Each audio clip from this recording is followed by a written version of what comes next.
Firman Tuhan, aku mengasihi Tuhan, sebab Ia mendengarkan suaraku dan permohonanku. Ada yang bilang bahwa ketika kita mengasihi Tuhan, maka kasih kita kepada Tuhan itu harus terlahir dari hati yang tulus, ya.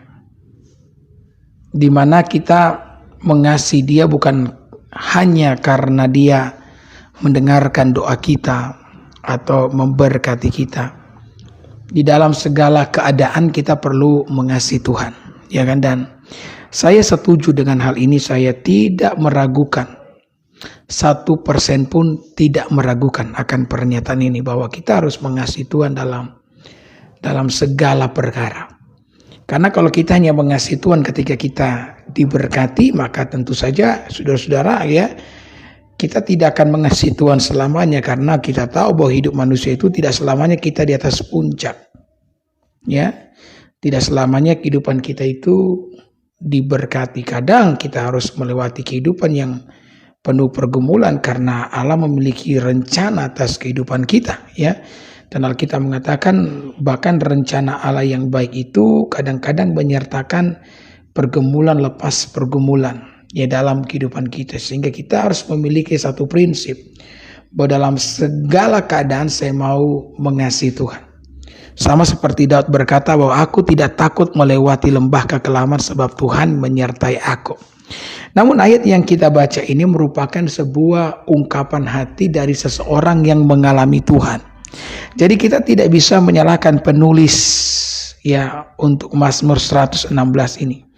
Kita tidak bisa berkata bahwa penulis Mazmur 116 adalah dia yang hanya mengasihi Tuhan karena Tuhan mendengarkan suara dan permohonan doanya. Tidak. Ini adalah pengalaman pribadi. Dan saudara-saudara, ketika kita berjalan bersama dengan Tuhan, kita membutuhkan pengalaman pribadi, ya. Karena untuk membuat iman kita menjadi kuat, pertama, ya, kita harus punya pemahaman, ya kan? Kita perlu membaca Alkitab, ya, merenungkan Alkitab agar kita punya pemahaman tentang Tuhan, tentang kehidupan. Tetapi sesudah pemahaman harus ada pengalaman, ya. Pemahaman kita, apa yang kita tahu tentang Tuhan, itu harus terlahir dalam bentuk pengalaman.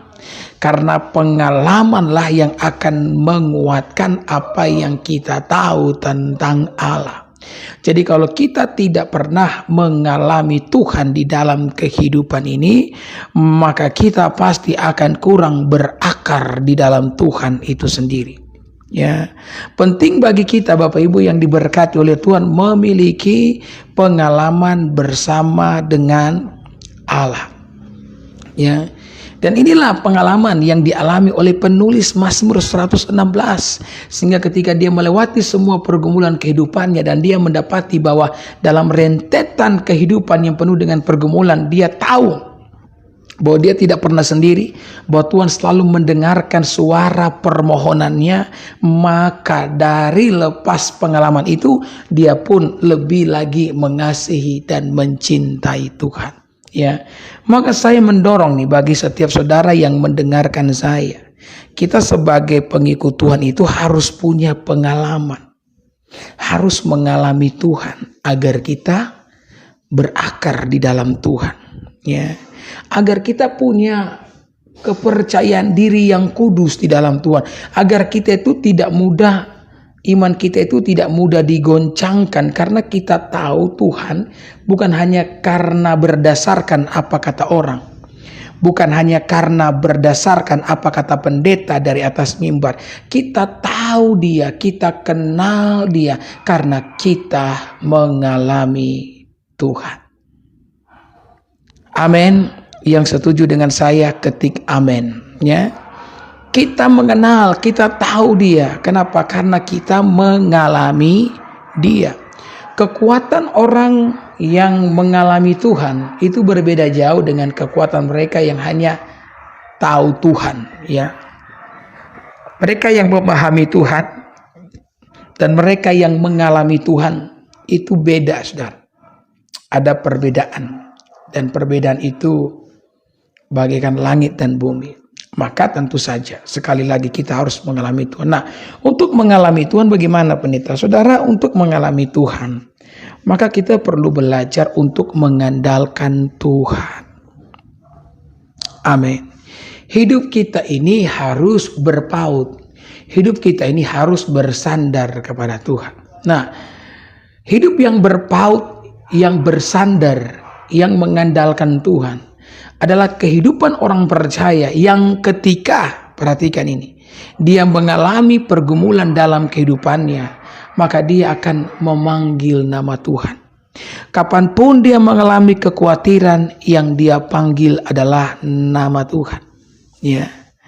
Ketika dia terdesak, penuh dengan pergumulan, menemui jalan buntu, tidak tahu harus bikin apa, maka dia berseru kepada Tuhan. Dia menyandarkan kehidupan dan pengharapannya kepada Tuhan. Dengan cara yang demikianlah dia mengandalkan Tuhan. Ya. Saudara, kenapa ini penting? Karena kadang-kadang nih saudara-saudara ya, ketika kita mengalami kebaikan dalam hidup, kita menganggap itu kebetulan loh. Padahal di dalam kitab Yakobus 1 ayat 17 mengatakan bahwa semua hal yang baik yang dapat dialami oleh seorang anak manusia itu berasal daripada Tuhan. Jadi semuanya karena Tuhan, dari Tuhan. Ya. Dan kita kadang-kadang kurang mengenali perbuatan Tuhan dalam hidup kita. Kita berpikir bahwa semua kebaikan yang dapat kita alami di hari ini adalah kebetulan. Kenapa demikian? Karena kita tidak menyandarkan diri kepada Tuhan. Berbeda kalau kita mengandalkan Tuhan dan tiba-tiba kita mengalami kebaikan Tuhan. Maka dengan mudah, dengan cepat kita bisa berkata ini dari Tuhan. Betul enggak? Dengan mudah, dengan gampang kita bisa berkata ini dari Tuhan. Maka penting bagi kita agar kita bisa, saudara-saudara ya, mengalami Tuhan dalam kehidupan ini. Kita perlu belajar untuk mengandalkannya di dalam segala perkara kehidupan yang kita alami. Ya, saya ingat bagaimana Raja Daud ketika di Siklag. Dia pulang dari berperang bersama dengan orang-orangnya, dan istri Daud, anak-anak Daud, dan istri-istri dari pengikut Daud itu berkumpul di Siklag. Ya, jadi mereka tinggal di Siklag. Jadi waktu Daud dan orang-orangnya keluar untuk pergi berperang, musuh datang, saudara-saudara, dan musuh membakar pemukiman tersebut, dan istri-istri, anak-anak Daud dan orang-orangnya itu ditawan. Perkampungan itu rata dengan tanah. Maka sampai di situ Daud pun shock, Daud pun kaget bersama dengan orang-orangnya. Mereka tidak menyangka kalau hal itu akan terjadi. Ya memang inilah kehidupan. Kadang-kadang kita dirudung ya, atau kadang-kadang kita mengalami sesuatu yang tidak terduga terjadi, yang tidak pernah kita harapkan terjadi. Ya, kita mengalami kemalangan, kita mengalami kesusahan yang tak pernah diminta-minta, tiba-tiba terjadi. Kalau itu terjadi dengan saudara, maka jangan kecil hati, jangan menjadi putus asa, karena bukan cuma saudara yang mengalaminya, banyak orang yang mengalami hal tersebut. Maka saudara-saudara, di tengah-tengah himpitan, di tengah-tengah pergumulan itu, orang-orang menjadi marah, dan mereka marah kepada Daud. Mereka menyalahkan Daud, padahal ini kan bukan salahnya Daud. Jadi ketika kita dalam sebuah pergumulan, janganlah menyalahkan. Berhenti saling menyalahkan. Ya, dalam keadaan yang seperti itu, hati harus menyatu. Kita harus bersatu. Amin. Ya, tabiat nenek moyang kita, Adam dan Hawa, jangan dibawa-bawa lagi. Ini saling menyalahkan, ini memang dari nenek moyang kita. Ketika mereka makan buah terlarang, akhirnya mereka jatuh ke dalam dosa. Mereka menyadari mereka telanjang. Tuhan tanya, siapa yang kasih tahu kalau kamu telanjang? Apakah kamu makan dari buah terlarang yang aku larang kalian makan? Ya. Kemudian Adam mulai berkata, ini perempuan yang kau tempatkan di sisiku. Ya. Hawa berkata, itu ular yang menggodaku. Saling menyalahkan. Ya. Saudara, kita tidak bisa mendapatkan jawaban, jalan keluar. Bahkan keadaan tidak akan berubah hanya dengan menyalahkan orang lain. Mari bersatulah dalam kesehatian. Ya, karena di dalam kesehatian, dalam kesatuan itu ada kekuatan, ada berkat. Ya, karena iblis menginginkan kita itu tercerai-berai. Ya, pada saat kita mengalami yang namanya pergumulan, jangan, kita harus bersatu. Ya, ingat, bersatu kita teguh, bercerai kita runtuh. Di dalam kesehatian itu ada kekuatan. Saya suka sekali dalam Filipi itu pasal yang keberapa ya? Yang kedua. Ayat yang pertama. Jadi karena dalam Kristus ada nasihat, ada penghiburan kasih, ada persekutuan roh, ada kasih mesra dan belas kasihan. Ya. Karena itu ayat 2, sempurnakanlah sukacitaku dengan ini. Hendaklah kamu sehati sepikir dalam satu hati, ya, satu jiwa dan satu tujuan. Ini luar biasa, ya. Di dalam kesatuan itu ada kekuatan. Ya. Jadi jangan saling menyalahkan di tengah-tengah keluarga, berhenti ya saling menyalahkan ya. Mari kita harus saling mengasihi, saling mencintai satu dengan yang lainnya. Berdoa, bergumul bersama. Sampai kemuliaan Allah dinyatakan di tengah-tengah kehidupan saudara. Maka apa yang terjadi di tengah-tengah kesesakan itu, Daud tidak bisa menyalahkan siapapun meskipun mereka semua menyalahkan Daud. Maka Daud menyandarkan diri kepada Tuhan, dia mengandalkan Tuhan. Ya, dan dia berkata, Tuhan, haruskah mereka kami kejar atau tidak? Kemudian Tuhan menjawab, kejar. Luar biasa. Tuhan menjawab Daud pada waktu itu loh. Karena Daud menyandarkan diri kepada Tuhan. Dia mengandalkan Tuhan loh pada waktu itu. Maka orang-orangnya Daud bersama dengan Daud mengejar dalam beberapa hari perjalanan. Akhirnya mereka bisa mengejar musuh di tengah jalan, menumpas habis, menjarah mereka dan membawa kembali istri dan anak-anak yang telah dijarah oleh musuh. Maka itulah sebabnya kenapa Daud itu, saudara-saudara, dia mengenal Tuhan, memahami Tuhan, karena dia mengalami Tuhan. Amin. Jadi untuk mengalami Tuhan dalam hidup ini, jangan lupa andalkan Tuhan, saudara-saudara. Sandarkan hidupmu kepadanya. Ketika engkau dalam pergumulan, berdoa, sembahyang, ya. Bahkan mungkin lebih daripada itu, jangan hanya dalam ketika kita dalam pergumulan, ya. Kalau kita hanya mencari Tuhan dalam pergumulan, apa bedanya kita dengan orang-orang yang tidak mengenal Tuhan? Bahkan lebih jauh daripada itu, kita harus mengikut sertakan Tuhan di tengah-tengah kehidupan yang kita jalani. Dengan cara ketika bangun pagi engkau sembahyang, engkau berdoa, memohon agar Tuhan menyertai setiap langkah-langkah kehidupan yang engkau alami di dalam jalan-jalan hidupmu. Saya sungguh percaya ketika engkau hidup dengan cara yang seperti ini, maka pasti akan ada kekuatan yang terlahir di tengah-tengah kehidupan saudara. Ayat yang kedua berkata, sebab ia menyendengkan telinganya kepadaku, maka seumur hidupku aku akan berseru kepada Tuhan. Ya. Jadi Daud berkata bahwa Tuhan itu menyendengkan telinganya. Sudah tahu menyendengkan telinga itu artinya apa? Menyendengkan telinga artinya telinga itu ya dimiringkan untuk diarahkan kepada seruan kita. Makanya kan ada lagu bilang begini, miringkanlah telingamu ya Allah. Amin. Jadi miringkanlah Tuhan telingamu. Artinya Tuhan itu menaruh perhatian dengan semua seruan yang kita naikkan di hadapannya. Ketika engkau berseru kepada Tuhan, maka Tuhan akan memerintahkan semua malaikat yang memuji dia diam. Dia akan menyuruh semua malaikat diam. Kenapa? Karena ada anaknya yang berseru dan memanggil nama Tuhan. Tidak peduli saudara-saudara dari mana engkau berseru dan memanggil namanya, tidak peduli. Ya, engkau mungkin berkata, pendeta, mungkin ayat firman Tuhan, janji firman Tuhan ini bagi mereka yang punya pergumulan yang tidak terlalu berat. Kalau pergumulan yang saya alami ini terlalu berat, pendeta, bahkan Tuhan pun mungkin tidak bisa menolong saya. Iya kan? Ya. Kita berpikir dan mengukur kemahakuasaan Tuhan dengan pergumulan yang kita alami. Padahal kita tahu bahwa Tuhan itu maha kuasa. Saudara, dari manapun engkau berseru, engkau bisa berseru. Dan Tuhan akan mendengarkan seruanmu. Sekalipun engkau berseru dari dalam lembah kekelaman sekalipun, Dia akan mendengarkan saudara. Bukankah di Alkitab disajikan ada sebuah pengalaman yang menarik dari seorang yang bernama Yunus.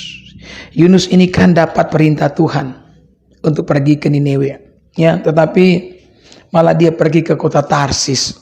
Memang Yunus ini kepala batu, ya.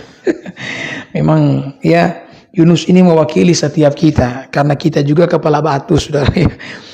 Maka Yunus pun pergi ke kota Tarsis karena dia pikir Tuhan itu hanya berkuasa di Israel, karena itu pemahaman orang zaman dulu. Tuhan berkuasa di atas tanah, wilayah setiap bangsa. Jadi satu bangsa yang menyembah Allahnya itu hanya berkuasa di tanah bangsanya. Kalau keluar dari perbatasan, maka Tuhan tidak lagi berkuasa. Jadi Yunus pergi ke kota Tarsis, jauh dari hadapan Tuhan, kata Alkitab, ya. Karena dalam pemikiran Yunus, ketika dia keluar dari daerah Israel menyeberang lautan, maka Tuhan tidak bisa menjangkau dia lagi. Saya ini ingat dengan perkataan orang tua dulu bilang, katanya, orang ini, saya kan orang Sangir, saudara. Orang Sangir itu kan pakai opo-opo. Opo-opo itu kan ilmu gelap. Katanya ilmu gelap orang Sangir itu kalau sudah lewat lautan, langgar lautan, keluar dari daerah Sangir, maka ya kekuatannya pun hilang. Ya, ini iblis tiru-tiru, ya. Tapi yang kemudian Yunus mendapati sebuah kebenaran bahwa ketika dia dilemparkan ke laut dan ditelan oleh ikan, kemudian ikan membawa Yunus jauh ke dalam lautan, ke dalam perut bumi. Yunus menyadari satu hal, bahwa dia membutuhkan Tuhan, bahwa dia tidak bisa jauh dari Tuhan. Kan dari dalam perut ikan Yunus berseru, iya kan? Yunus mau jauh dari Tuhan, dan Tuhan katakan, oke, kamu mau jauh dari saya, sekarang pergi jauh-jauh. Ya, maka akhirnya ikan telan dia bawa jauh-jauh. Nah, apa yang terjadi? Bukankah pada akhirnya Yunus berdoa dan berseru memanggil nama Tuhan? Saudara, tidak seorang pun di antara kita yang bisa jauh dari Tuhan. Karena kedekatan kita dengan Allah itu bukan membawa keuntungan bagi Allah, tapi itu membawa keuntungan bagi setiap kita. Maka jangan pernah berpikir sedetik pun untuk menjauhkan diri daripada Allah, karena engkau tidak dapat hidup tanpa Allah. Ya, saudara, ya, Allah tanpa kita itu baik-baik saja. Tapi kita tanpa Allah, siapa kita? Ya, Alkitab mengatakan, akulah pokok anggur yang benar dan kamulah ranting-rantingnya. Ya, ranting-ranting itu harus melekat pada pokoknya. Ya, kalau ranting itu berani terpisah dari pokoknya, maka kita akan menjadi kering. Karena tidak ada aliran kehidupan di dalam diri kita, maka nasib kita, kata Alkitab, kita hanya akan dikumpulkan, kemudian dibakar, dibuang ke dalam api. Maka ketika Yunus jauh dari Tuhan, dibawa ke akar-akar gunung, ke dalam perut bumi itu sendiri, maka Yunus pun berseru dan memanggil nama Tuhan. Jadi pertanyaannya, siapa yang membutuhkan siapa? Ya. Ketika Tuhan memanggil Yunus untuk pergi memberitakan Injil di Niniwe, sebenarnya bukan karena Tuhan membutuhkan Yunus. Apakah di zaman itu cuma Yunus satu-satunya manusia? Apakah cuma Yunus satu-satunya orang Israel? Ya, Tuhan bisa pakai orang lain selain Yunus kok.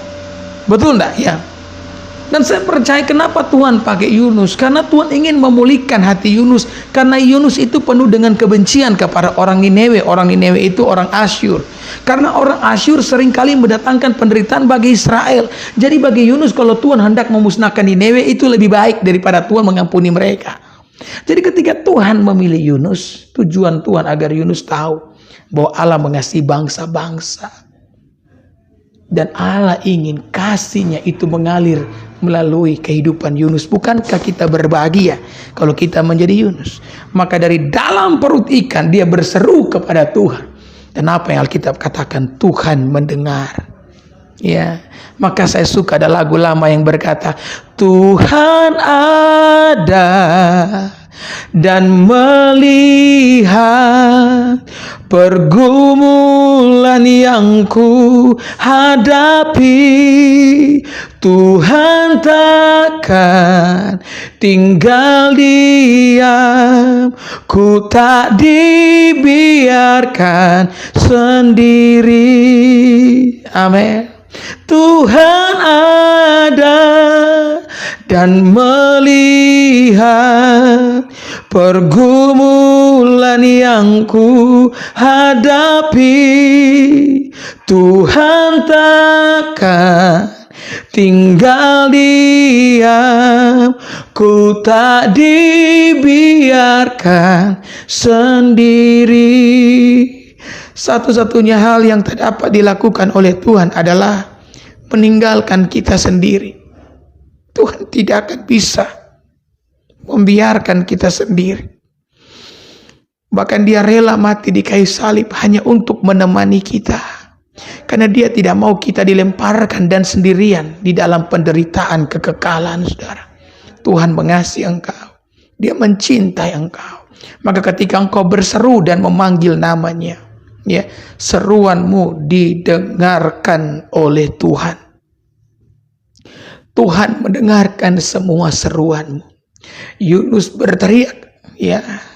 Yunus minta ampun sama Tuhan. Dan Yunus pun menyadari bahwa dia membutuhkan Tuhan. Dia tidak bisa jauh dari Tuhan. Tuhan tanpa kita tetaplah Tuhan. Nah, kita tanpa Tuhan apa, saudara? Ya. Maka di dalam kasihnya Dia pun memerintahkan, ya, saya tidak tahu ini ikan apa nih yang telan Yunus, ya. Tapi kalau kita lihat, saudara, para peneliti zaman sekarang mengatakan banyak loh hewan-hewan yang raksasa zaman dulu. Kan ada megalodon, itu ikan yang besar yang sudah dibuat filmnya, itu kan. Mungkin ikan yang model begitu yang menelan Yunus, ya. Yunus harus cepat-cepat keluar dari perut ikan. Kenapa? Karena dia tepat berada di lambungnya ikan. Yang kita tahu lambung adalah tempat asam lambung yang melumat segala sesuatu. Jadi kalau Yunus berlama-lama dalam lambung, maka Yunus bukan akan keluar dari mulut ikan, tapi keluar, maaf kata, dari pantat ikan, saudara. Kalau keluar dari mulut ikan, puji Tuhan, kemungkinan hidup walaupun 50% masih ada. Tapi kalau berani keluar dari pantat ikan, maka innalillahi wa inna rojiun, ya. Sekali di udara tetap di udara. Maka matilah Yunus, betul. Maka Tuhan memerintahkan, haleluya, ya, Dia perintahkan ikan itu, ikan, muntahkan Yunus. Tuhan itu berkuasa bukan cuma di daratan Israel, ya, karena lautan pun ciptaan Tuhan. Maka ikan besar itu membawa Yunus naik, dan Yunus dimuntahkan tepat di Niniwe, ya, tempat di mana seharusnya Yunus itu berada. Maka saudaraku yang diberkati Tuhan, mari kita mau berseru kepada Allah. Amin. Ya. Kita mau memanggil namanya. Karena Dia adalah Allah yang mendengarkan setiap seruan dan doa yang kita naikkan di hadapannya. Ya. Apapun yang jadi pergumulan masalahmu, saya tidak tahu.